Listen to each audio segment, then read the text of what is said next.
So, next problem. A dryer produces 180 kilograms per hour of product containing 10% water. Okay? Wet basis yun. When the feed contains 150% dry basis na to. Ano to? 150% na I think this is 150% yung feed. Okay? Lumabas na ng dryer yung 80 kilograms per hour tapos 10% na lang water niyan. Basang-basa daw nung pumunta doon, 150%. Na soaking wet ang tawag dyan.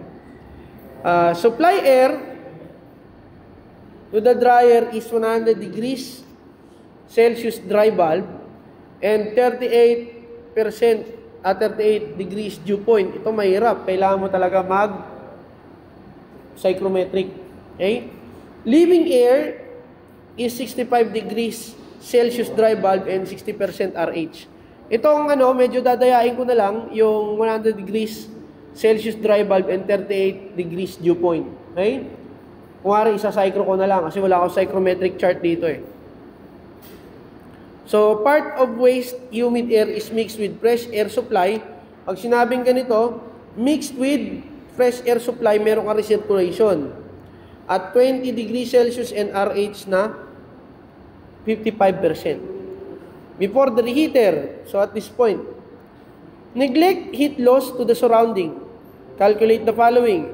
Number 1, required flow of heated air mixture to the dryer in kilogram per hour and then required flow of outside air in kilogram per hour. So, solve muna natin. Ilagay natin yung mga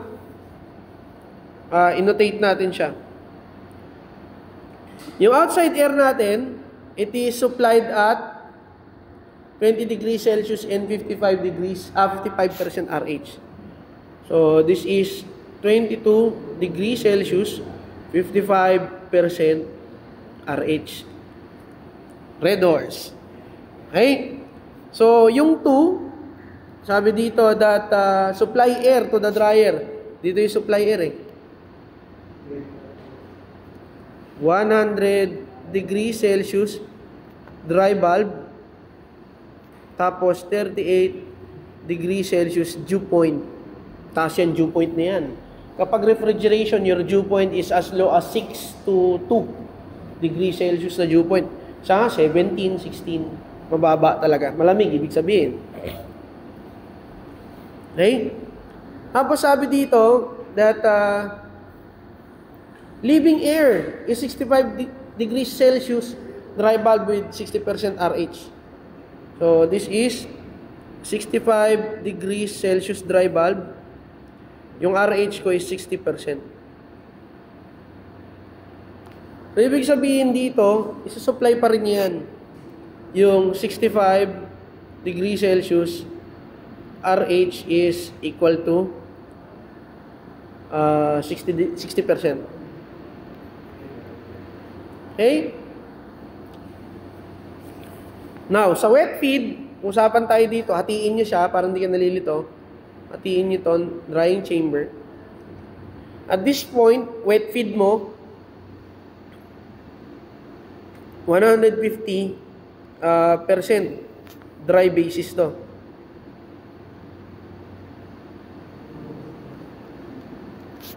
Tapos, yung product ko naman, lumabas na 180 kilogram per hour.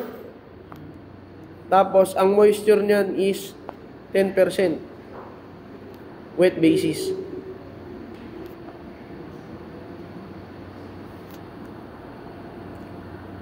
So, for this solution, okay,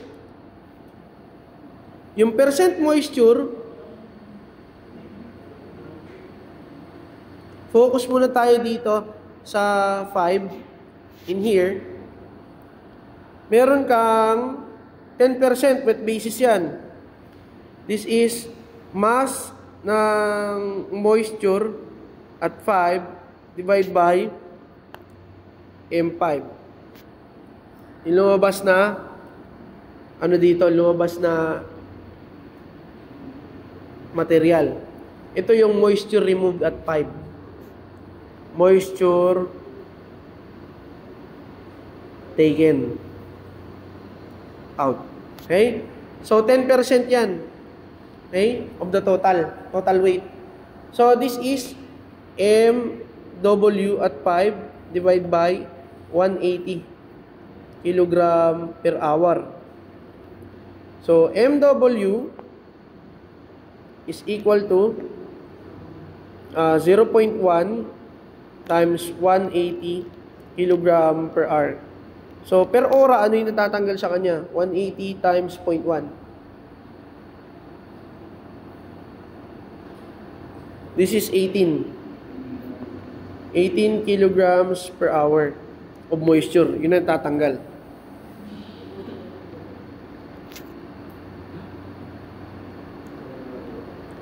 Okay? Next.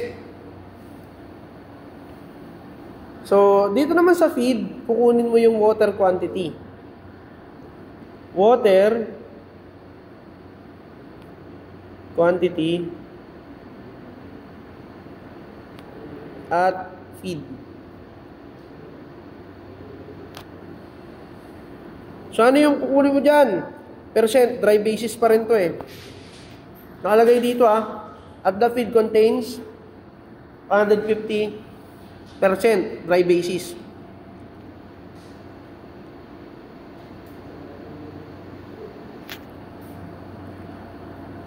So, percent moisture is equal to mass ng moisture at 4 na natanggal divide by mass ng bone dry weight. Or bone dry weight as is. Kasi dry basis eh. Pag dry, wala kang moisture dun sa baba. So, ang binigay sa'yo dito is when feed contains, okay.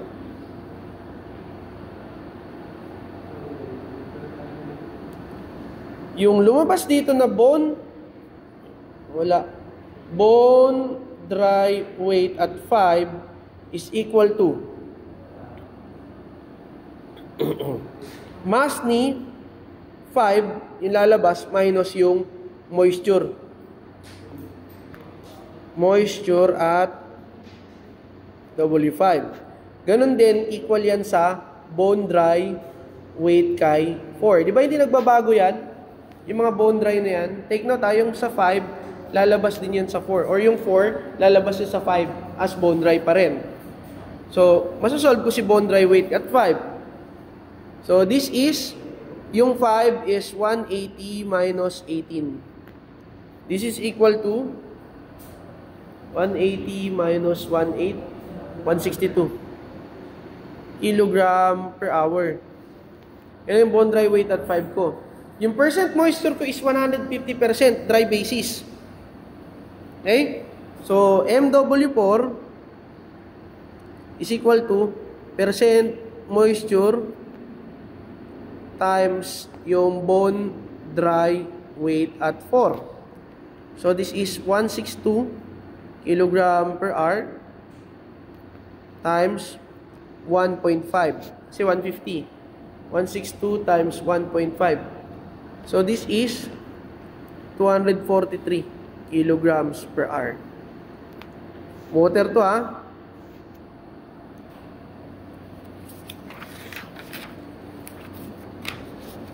So, mag-balance tayo ng water. Okay? Kuhanin natin yung drying chamber. I-drawing natin. Yung drying chamber, dito,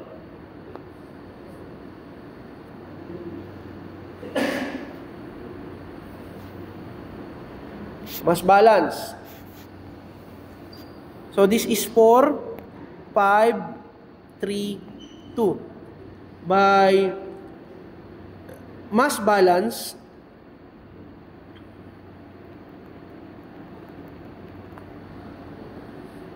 lahat ng in, okay? Lahat ng out. So, mass in is equal to mass out. Lahat ng in, itong dalawa, 2 and 4. So, this will become Yung mass balance mo sa water lang to. Diba? Yung air mo sa 4, meron yang tubig. Yung moisture na mariremove mo dun sa 4. So, moisture content at 4 plus, a-absorb yan ni 2. Okay? So, M2, ay hindi pala, i-absorb ng 2. Yung 2, meron yang specific humidity. SH. Si M2, W2. Equal to, yan M2. This is MW4. Water lang. Ito merong specific humidity 2. Mass ng 3. Specific humidity ng 3. Dito, mass moisture ng 5. As is. So, MW5 plus M3 W3. Okay? Mag-psychrometric chart muna tayo at point 2. At 100 degrees Celsius and dew point mo is 38 degrees Celsius. Psychro chart.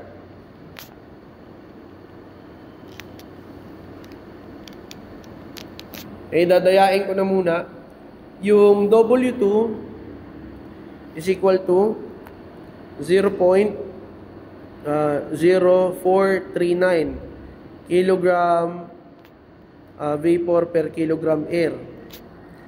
Dito naman at yung 3, kung di ako nagkakamali, 0.3 is 65 dry bulb, tapos RH is 60.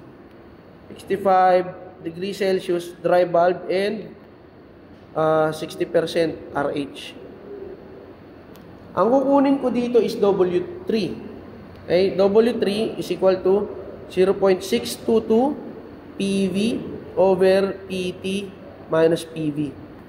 Okay, yung PV mo is equal to RH times PSAT at dry bulb. O, punta ulit tayo ng steam tables. Okay? So, on your steam table, 65 degrees Celsius. That is 2 point, tignan nyo times 1,000 na lang to. Bale, 25.03. Try nyo. 0.02503. 0.02503. So, 0.02503 times 1,000.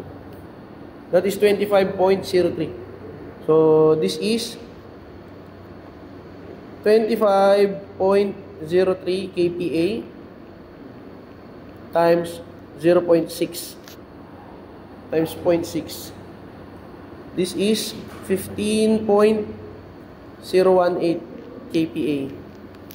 Okay, W3 simply is 0.622. PV natin is 15.018 divide by 101.325 minus 15.018. W3 is equal to 0.622 times 15.018 tapos 101.325 minus 15.018. So 1. This is 0.1082 kilogram vapor per kilogram air. Okay? Sakto lang. So, yung mass ng air, balik tayo dito.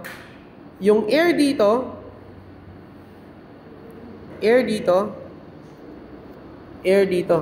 equal ang lahat yan. M1, M2, M3. M1 is equal to M2, M3. Okay? For air, M2 is equal to M3 is equal to mass of air circulating. Itong mass ng air na to, punta tayo dito sa point na ito. Okay? Air. Ito outside air, MO. Ito yung mass ng 3. tapos magto-total yan dito. Pinapaliwanag ko nakaraan. I-add nyo na lang para makuha nyo yung mass dito sa 1. M1 is equal to MO plus M3. Okay? MO plus M3 yan. So, for the mass of air, MA times W3 minus W2 equal to. So, saan siya nag-exchange dito? Dito sa dalawa, equal yan sa makuha mo dito. Okay? Na-remove na moisture.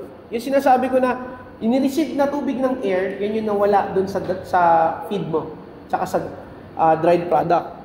So, this is mass of moisture at 5 minus mass of moisture at 4. So, MA is equal to MW5 minus MW4 divided by W3 minus W2. So, MW5 mo, saan yung MW5? Okay? Yan. 162 tsaka 243. Ay, hindi pala. 18 lang pala yun. Ito. Moisture 4 tsaka yung sa 18. Nasaan yung 18? Ito. 18 minus 243. 18 minus 243. Divide by baliktad yung W2, W3. Okay? This is 243. 243 minus 18. W3 is 0.1082 minus 0.0439. This is kilograms per hour. So, 243 minus 18 divided by 0.0101082 minus 0.0439. This is 3499.2224 kilograms per hour. Yan yung answer for the mass of air required. Now, meron pang isang tinatanong dito. Okay? Isa pang tinatanong. Required flow of outside air. Outside air na yan. Okay? So, balik tayo dito sa heater. At heater. Lalabas to as O. Diyan. Pasok dito. Pasok dyan. This is MO. So, mass of recirculation. Tapos M. Okay? Pag pinagsama-sama mo itong M, paano ko ba i-denote siya? Okay. M is equal to MO plus MR. That is for mass balance. Okay?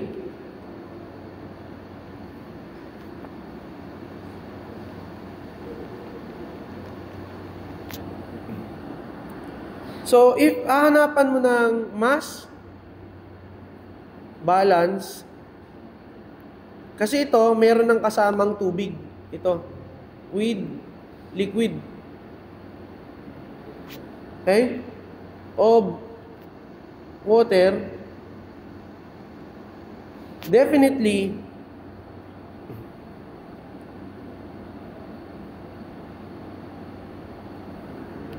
MO, tapos yung specific humidity at O, okay? Plus MR. Ano ba yung MR na to? Saan nyo makukuha yung MR na yan? That is, okay? Meron ka ditong, I think meron kang MO tsaka M. Kasi itong M na to, equal yan sa M1, M2, M3. Okay? Equal lahat yan.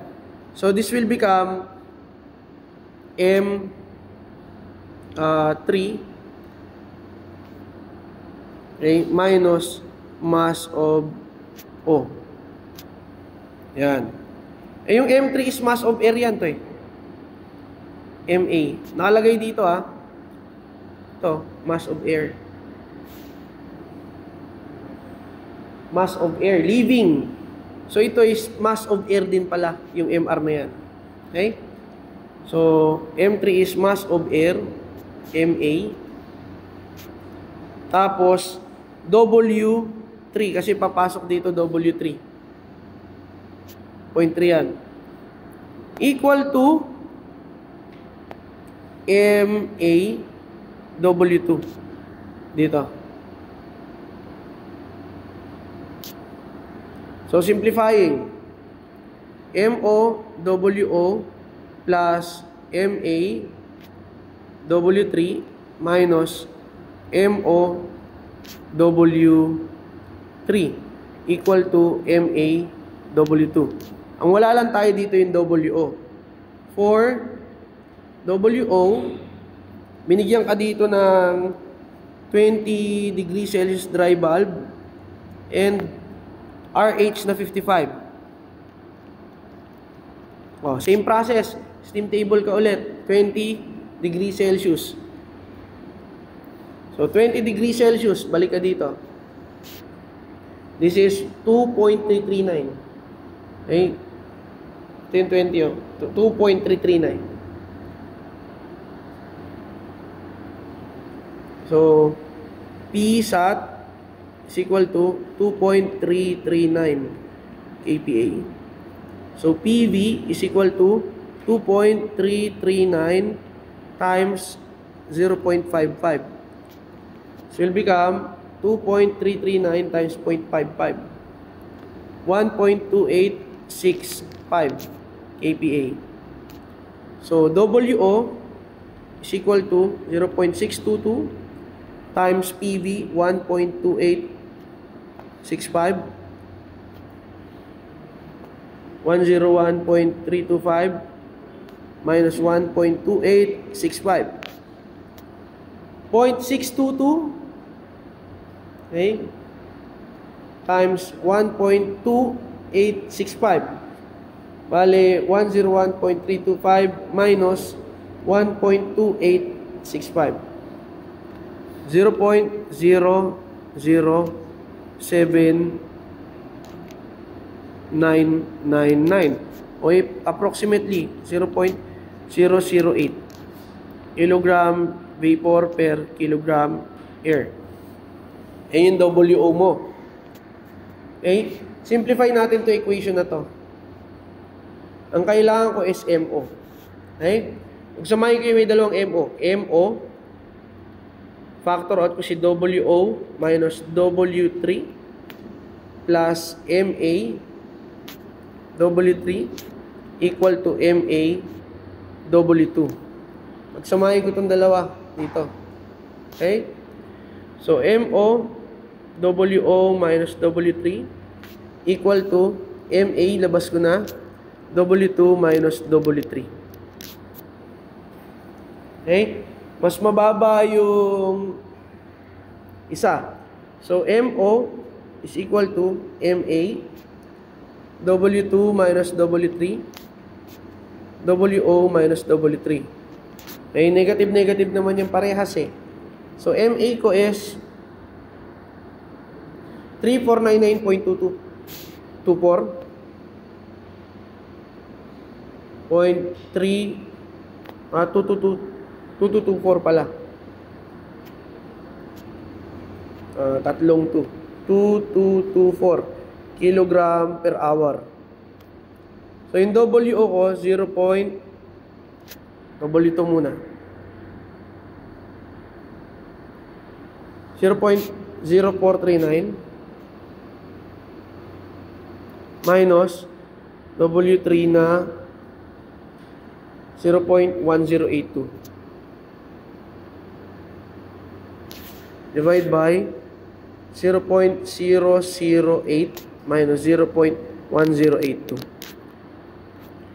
So the answer is 3499.2224 times 0.0439 minus 0.1082. 0.008 minus 0.1082. The answer is 2245.509 kilograms every hour. So that is the answer for that. Okay? Reviewin nyo lang yung notes para makuha siya.